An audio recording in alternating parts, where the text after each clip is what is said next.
د دې رور نه یو جنۍ په فیسبوک باندې 14 لک روپۍ وخلي دي. 14 لک روپۍ د دې رور نه وخلي دي.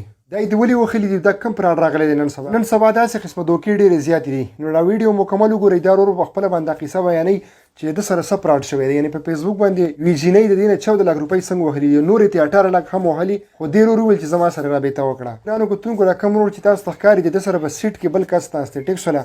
د هغه نه 14 لک روپۍ په فیسبوک باندې وهلې شوي دي او بیا د 18 لکو روپو نور ډیمانډ شوی دی. خو دا ور وایي چې زه یې په وخت باندې خبر کړم. ویډیو مکمل وګورئ او مخکې ضرور شیر کړئ چې ټول پښتانه د فراډ نه خبر شي. نن سبا دا دوکې ډېرې زیاتې دي. راځئ ویډیو سایډ له ځو، د دې رور د خولې نه په خپله باندې اورو چې دی څه وایي چې څنګه دوکه د دوی سره شوې ده. ما سره د ګاډي کې دا یو کس سایډ ته ناست دی، تاسو کتلی شئ.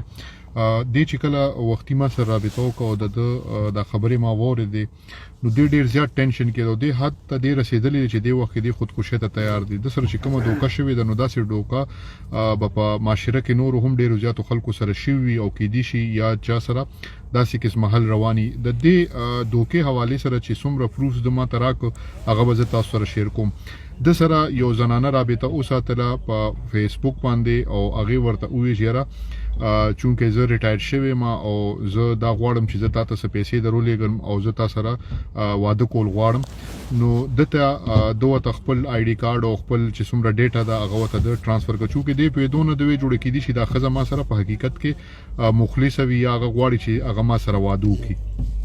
د دې هر څه ټرانسفر کولو نه پس د سره د اسلام آباد نه په واتس اپ باندې رابطه وشوه او د دې دا وویل چې ستا دا یو بیګ راغلی دی، دا ستا دی. د ورته ویلي چې بالکل زما بیګ دی او هغې ورته هلته نه په کوریر سروس باندې تصویران را لېږلي چې ما ستا بیګ چې دی نو هغه ما دلته نه درولېږلو. د دې نه علاوه هغې ورته یو 2 سرټیفیکیټس را لېږلي چې دا د منی لانډرینګ کې نه راځي او تا ته به څوک څه وایي هم نه.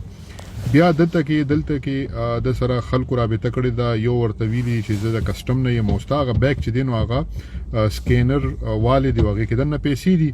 نو ده ورته ویلي دي چې دا به څه کوو. نو ده ته هغې ویلي دي چې ته مونږ ته په پیسو باندې خبره وکړه. نو 14 لک روپۍ د ورته راغونډې کړي دي د مختلف خاندان د ملګرو د یار دوست نه او هغې کې ورته ویلي چې مونږ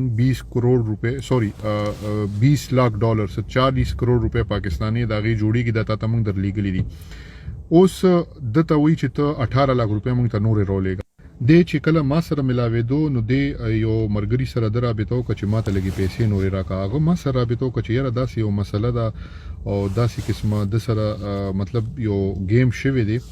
یقین وساتئ زه ډېر زیات په ده باندې خفه شوم، زما اړه په ده باندې خفه شو ځکه چې دا یو ډېر غریب کورنۍ سره تعلق ساتي او دې غریب چې دی نو 14 لک روپۍ د سره دا د دوکه وشوه او 18 لک ورسره نوره هم کېده خو هغې نه دی بچ شو.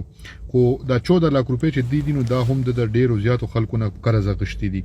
اوس اف آی ای والو سره زموږ رابطه وشوه. دې ځل ته بوزم انشاءالله د کیس موږ هلته فایل کوو. خو زه تاسو ټولو ته درخواست کوم چې خدای ته وګورئ د دې دوکو نه